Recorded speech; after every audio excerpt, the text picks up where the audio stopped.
Hello guys, welcome back to our YouTube channel. तो देखिए, मैं आपका दोस्त अभय आज आप लोगों के साथ लेकर आया हूँ वीडियो, जिसमें आज हम देखने वाले हैं जो भी दिल्ली यूनिवर्सिटी के सेमेस्टर 3 के स्टूडेंट हैं उन सभी के पास एक सब्जेक्ट हैगा प्रिंसिपल ऑफ मार्केटिंग का। तो मैं आज आप लोगों के साथ लेकर आया हूँ इसका एक क्वेश्चन पेपर, जो कि बीकॉम प्रोग्राम वाले स्टूडेंट का क्वेश्चन पेपर हैगा, जिसको आज हम देखने वाले हैं। साथ में मैं उसके सॉल्यूशन भी लेकर आया हूँ आपके साथ, जिससे आपको एक इस सॉल्यूशन से क्वेश्चन की प्रैक्टिस हो जाएगी और आपको उनके आंसर भी दे दिए हैं, क्योंकि आपको कई स्टूडेंट्स ऐसे हैं जिनको आंसर लिखने में प्रॉब्लम आती है कि हमें कितना लंबा आंसर लिखना है, कितने मार्क्स के लिए कितना लंबा आंसर लिखना होता है। वो सारी चीज़ें आप आपकी क्लियर होने वाली हैं। तो बिना देर किए शुरू करेंगे हम अपनी आज की वीडियो और देखेंगे इस कंप्लीट क्वेश्चन पेपर को और इसके सॉल्यूशन को। लेकिन उससे पहले अगर आपने अभी तक चैनल को सब्सक्राइब ना करा हो तो चैनल को जरूर सब्सक्राइब कर लें, वीडियो को लाइक करना ना भूलें, अपने सभी दोस्तों के साथ शेयर करना ना भूलें। तो सबसे पहले हम देखने वाले हैं इसका कंप्लीट क्वेश्चन पेपर। मैं आपको दिखा दूंगा, फिर इसके सॉल्यूशन दिखाऊंगा। क्वेश्चन के साथ सॉल्यूशन लाना है इसमें, क्योंकि क्वेश्चन पेपर था फिर मेरे को ज्यादा लिखना पड़ता। तो पहले मैं आपको एक बार क्वेश्चन पेपर दिखा दे रहा हूँ पूरा, उसके बाद उसके सॉल्यूशन शो कर दूंगा, ठीक है। तो देखिए, ये आएगा आपका क्वेश्चन पेपर, इसमें क्लियरली दिया गया है सेमेस्टर फिफ्थ वालों का आएगा, ठीक है। ये और प्रिंसिपल ऑफ मार्केटिंग का है। अब ये देखिए, ये इसके क्वेश्चन दिए गए हैं आपको। फर्स्ट, सेकंड, वो फर्स्ट का बी पार्ट, फिर और में, फिर ए और बी पार्ट और का फर्स्ट का, फिर सेकंड का ए पार्ट, सेकंड का बी पार्ट, सेकंड का ए का और वाला पार्ट और बी का और वाला पार्ट। फिर ये आपका थर्ड क्वेश्चन है, थर्ड क्वेश्चन का बी पार्ट, थर्ड के और का ए और का बी पार्ट, फोर्थ का ए पार्ट, फोर्थ का बी पार्ट, और वाले का ए पार्ट एंड बी पार्ट। फिर फिफ्थ का ए पार्ट, फिफ्थ का बी पार्ट, फिफ्थ का और वाले का ए पार्ट और फिफ्थ के और वाले का बी पार्ट, ठीक है। ये आपके सारे क्वेश्चन दिए गए हैं। इसी टाइप का आपका जो अब ये न्यू एजुकेशन पॉलिसी में इसी टाइप का क्वेश्चन पेपर आने वाला है। बस क्या हो जाएगा, उसकी मार्क्स की वेटेज बढ़ जाएगी। इसमें एक क्वेश्चन आपका 15 मार्क का है, लेकिन उसमें आपका एक क्वेश्चन 18 मार्क का हो जाएगा। तो आपका बाइफर्केशन यही रहने वाला है, हर क्वेश्चन के पार्ट आएंगे और ऑप्शनल में चॉइस आएगी। लेकिन क्या होगा, उसका आपके बस मार्क्स की वेटेज इंक्रीज हो जाएगी, ठीक है। अब मैं इन सभी के आपको सॉल्यूशन प्रोवाइड करवाता हूँ। तो देखिए, अब ये आएंगे इनके सॉल्यूशन। इनके सभी के सॉल्यूशन को एक्सप्लेन करना बहुत ज़्यादा एक लंबी वीडियो हो जाएगी, उसका कुछ फ़ायदा नहीं है। मैं आपको एक बार गो थ्रू करवा देता हूँ इन सब का कि किस क्वेश्चन में क्या चीज़ पूछी है, और बाकी आपको सॉल्यूशन पूरे प्रोवाइड करवा रहा हूँ। आपको इसमें से सॉल्यूशन मिल जाएंगे, ठीक है। और इनकी पीडीएफ भी मैं कुछ टाइम के बाद टेलीग्राम पर अपलोड कर दूंगा, वहाँ पर से आप पीडीएफ डाउनलोड करके इनकी रिवीजन कर सकते हैं, क्योंकि सारा थ्योरेटिकल कंटेंट है, आपको सिर्फ रीडिंग करनी है, समझना है। इसमें कुछ ऐसा मैंने ज़्यादा डिफिकल्ट लैंग्वेज का यूज़ नहीं करा है, ये बिल्कुल सिंपल लैंग्वेज में दिया गया है। सारी चीज़ें आपको समझ में आ जाएंगी, ठीक है। तो ये फर्स्ट का ए पार्ट है, उसमें आपको क्या पूछा था, मार्केटिंग के बारे में बताना था आपको। तो ये पूरी मार्केटिंग की डेफिनेशन दी गई है, ठीक है। उसके बाद यही मार्केटिंग का प्रोसेस कैसे स्टार्ट होता है, क्या क्या चीज़ें इसमें आती हैं, क्या स्ट्रेटेजी यूज करते हैं मार्केटर मार्केटिंग के लिए, प्राइसिंग का क्या रोल है मार्केटिंग के अंदर, और फिर लास्ट में ये कंक्लूजन दिया गया है मार्केटिंग के बारे में। तो इस तरीके से आपका वो कुछ 7 या 8 मार्क का क्वेश्चन था। तो इतने आप पॉइंट अगर इतना लिख देते हैं इसको एलेबोरेट करके पॉइंट्स में, तो आपको सही मार्क्स मिल जाएंगे, ठीक है। नेक्स्ट है फर्स्ट का बी पार्ट। इसमें आपको मार्केटर्स के बारे में कुछ पूछा था कि चेंज इन पॉपुलेशन का और डाइवर्स एथिकल डाइवर्सिटी के चेंज होने से मार्केटिंग पर क्या इफेक्ट होता है, इसी टाइप का कुछ क्वेश्चन था। तो देखिए, इसके ये सॉल्यूशन दिए गए हैं। फर्स्ट में टारगेट मार्केट से, फिर कल्चरल सेंसिटिविटी से, लैंग्वेज प्रेफरेंस से, प्रोडक्ट डेवलपमेंट से, डिस्ट्रीब्यूशन चैनल में और ब्रांड पोजीशनिंग में। 6 पॉइंट हो गए। 7 point customer service and 8 point marketing message. तो ये आपका 8 मार्क का क्वेश्चन था। 8 पॉइंट मैंने आपको दे दिए हैं कि इन सारी चीज़ों में पॉपुलेशन के चेंज होने से और एथनिक एंड रेशियल डाइवर्सिटी के चेंज होने से क्या इंपैक्ट पड़ता है इन सारी चीज़ों पर। तो वो सारी चीज़ें मैंने आपको 8 पॉइंट में प्रोवाइड करवा दी है, ठीक है।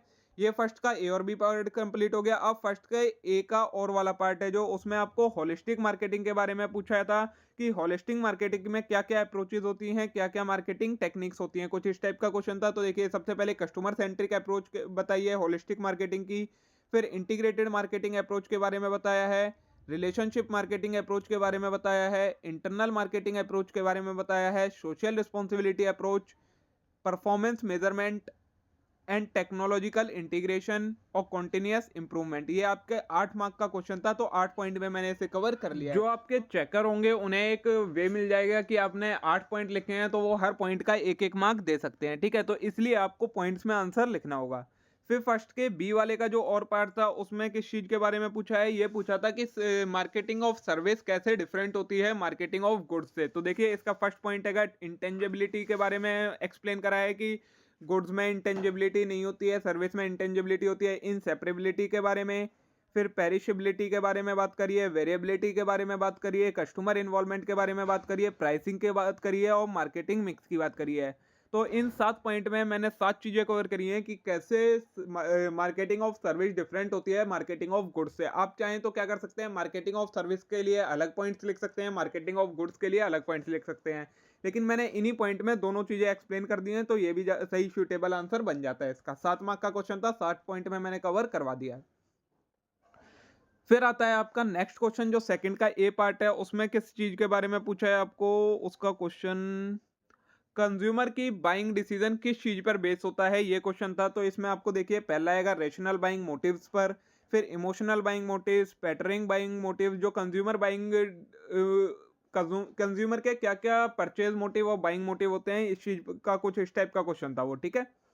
तो ये फोर्थ आएगा प्रोडक्ट बाइंग मोटिव होता है, प्राइसिंग बाइंग मोटिव होता है, अर्जेंसी बाइंग मोटिव होता है और सोशल बाइंग मोटिव होता है। इन 7 चीजें एक्सप्लेन करी हैं, इनके ऊपर किसी भी कंज्यूमर का बाइंग डिसीजन डिपेंड करता है।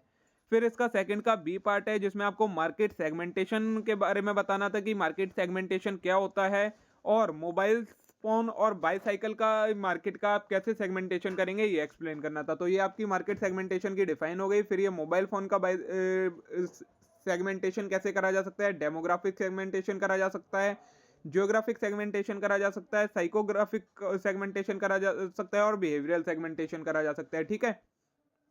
बाईसाइकिल का सेगमेंटेशन कैसे करा जा सकता है, तो डेमोग्राफिक सेगमेंटेशन कैसे करा जा वही सारे 4 तरीके आएंगे सेगमेंटेशन करने के।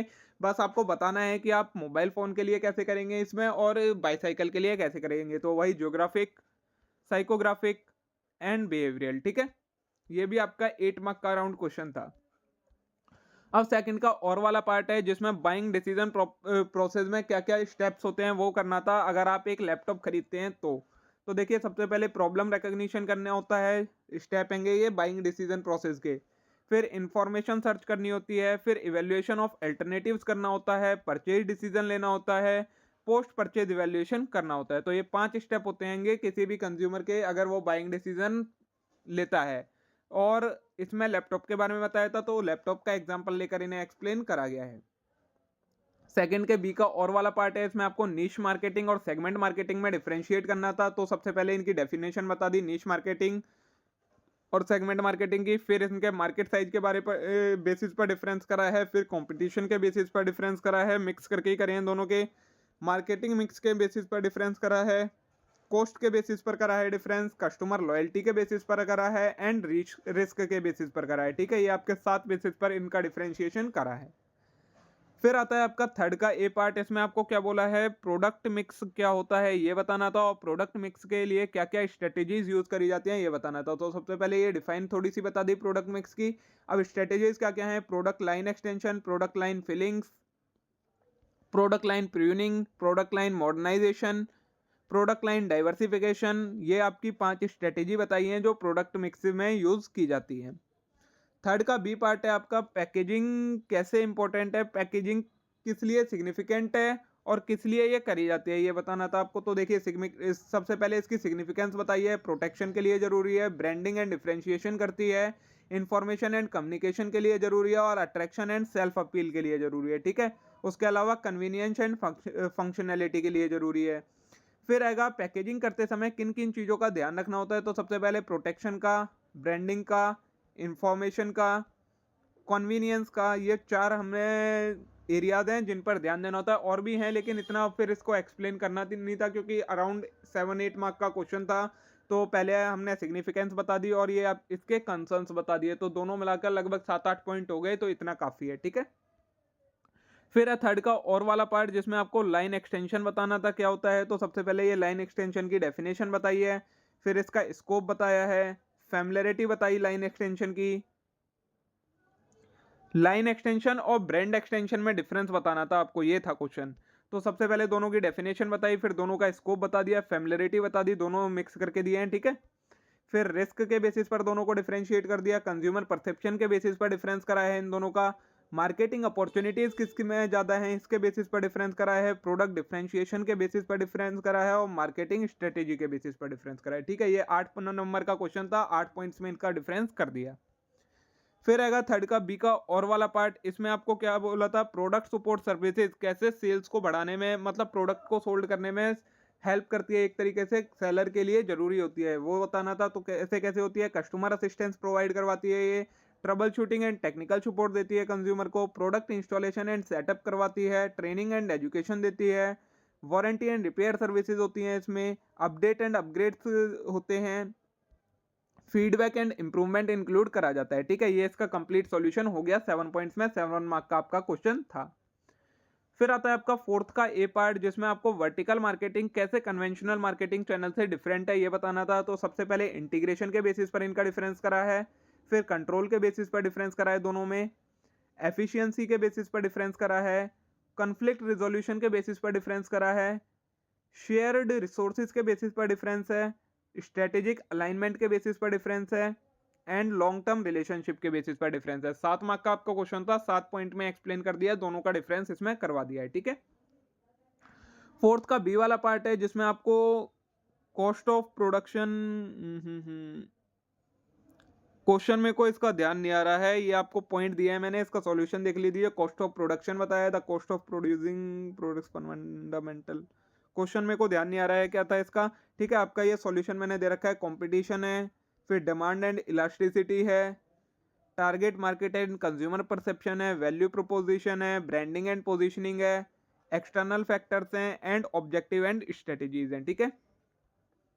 फिर फोर्थ का ए का और वाला पार्ट है, इसमें आपको क्या पूछा था कि नॉन स्टोर रिटेलिंग ज्यादा बढ़ रही है as compare to store retailing. Non store retailing हम कहते हैं जो ऑनलाइन रिटेलिंग हो रही है, ऑनलाइन सेलिंग वो ज्यादा ग्रो हो रही है as compare to store retailing. क्यों हो रही है तो वो बताना था। सबसे पहले कन्वीनियंस है, access to wide range of product है, इस वजह से कॉम्पिटिटिव प्राइसिंग होती है उस पर, पर्सनलाइजेशन एंड रिकमेंडेशन के अकॉर्डिंग परचेज कर सकते हैं हम, रिव्यू एंड रेटिंग अवेलेबल होती है, फ्लेक्सिबिलिटी एंड एक्सेसिबिलिटी की वजह से, टाइम एफिशिएंसी होता है, और टेक्नोलॉजिकल एडवांसमेंट। 8 मार्क का क्वेश्चन था, 8 पॉइंट में आपको एक्सप्लेन कर दिया है, ठीक है। फिर आएगा फोर्थ के बी का और वाला पार्ट, जिसमें आपको कॉस्ट बेस्ड प्राइसिंग और वैल्यू बेस्ड प्राइसिंग में डिफरेंस करना था। तो देखिए सबसे पहले कॉस्ट बेस्ड प्राइसिंग की डेफिनेशन लिख दी, वैल्यू बेस्ड प्राइसिंग की डेफिनेशन दे दी, फिर कॉस्ट कंसीडरेशन दोनों का एक्सप्लेन करा, कस्टमर फोकस किसका किस चीज पर है वो एक्सप्लेन करा, उसके बेसिस पर डिफरेंस करा है, प्रॉफिट मार्जिन के बेसिस पर करा है, कॉम्पिटिटिव एनवायरमेंट के बेसिस पर डिफरेंस करा है, प्राइसिंग फ्लेक्सिबिलिटी के बेसिस पर डिफरेंस करा है। तो ये 7 पॉइंट में आपका क्वेश्चन कंप्लीट हो जाता है।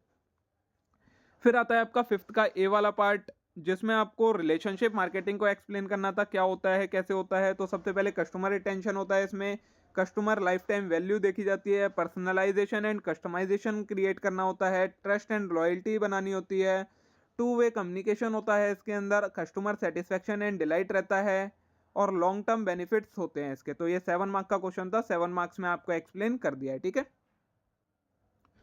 अब फिफ्थ के बी का और वाला पार्ट है, जिसमें आपको इंटीग्रेटेड मार्केटिंग कम्युनिकेशन को एक्सप्लेन करना था, क्या होता है। तो ये उसकी डेफिनेशन हो गई इंटीग्रेटेड मार्केटिंग कम्युनिकेशन की। उसके बाद क्या क्या फैक्टर्स हैं जो इसकी ग्रोथ में कंट्रीब्यूशन करते हैं। तो सबसे पहले टेक्नोलॉजिकल एडवांसमेंट से इसकी ग्रोथ होती है, फ्रेगमेंटेड मीडिया लैंडस्केप की वजह से ग्रोथ होती है, कस्टमर सेंट्रिक अप्रोच होती है, ये ब्रांड कंसिस्टेंसी रहती है, डाटा ड्राइवन इंसाइट्स मिलता रहता है, इंक्रीज कंपटीशन रहता है इसके अंदर। तो ये आपके इसके सॉल्यूशन हो गए, ठीक है, कि किस क्या क्या फैक्टर्स इसकी ग्रोथ में कंट्रीब्यूशन करते हैं। फिर आएगा फिफ्थ का ए का और वाला पार्ट, इसमें आपको इसका भी इसमें मैं क्वेश्चन की वो डालना भूल गया। आपको क्वेश्चन मैंने प्रोवाइड कर रखा है, उसका सॉल्यूशन देख लीजिएगा। Website search engine optimisation, content marketing, कुछ डिजिटल मार्केटिंग, डिजिटल कम्युनिकेशन का कुछ क्वेश्चन था, ठीक है। Social media marketing, email marketing, I think digital marketing के टाइप्स वगैरह पे था कोई क्वेश्चन। पेपर क्लिक एडवर्टाइजिंग, यही इसके बेनिफिट्स होते हैं। Influencer marketing, analytical and tracking, आपका 8 मार्क का ये क्वेश्चन था, ठीक है। फिर फिफ्थ का बी का और वाला पार्ट है, एडवर्टाइजिंग से रिलेटेड है, कुछ टारगेट एडवर्टाइजिंग होती है, सोशल मीडिया कैंपेन की भी मदद से कर सकते हैं, इन्फ्लुएंसर पार्टनरशिप इसका पॉइंट है एक, प्रोडक्ट सैम्पलिंग हैगा, ऑनलाइन रिव्यू एंड टेस्टिमोनियल है, प्रमोशन एंड डिस्काउंट्स होते हैं, प्रोडक्ट पैकेजिंग एंड ब्रांडिंग होती है। ये इसके पॉइंट्स हो गए। तो देखिए दोस्तों, इसी के साथ हमारी ये वीडियो कंप्लीट हो जाती है। मैंने इस कंप्लीट क्वेश्चन पेपर के आपको रिटर्न में सॉल्यूशन प्रोवाइड करवा दिए हैं। मे बी आज की वीडियो आप लोगों के लिए यूजफुल रही होगी, आपके लिए काफी हेल्पफुल होने वाली होगी। वीडियो अच्छी लगी हो तो वीडियो को लाइक करना ना भूले, चैनल को जरूर सब्सक्राइब कर लें इस टाइप के और कंटेंट के लिए। अब हम मिलते हैं नेक्स्ट वीडियो में। Thank you.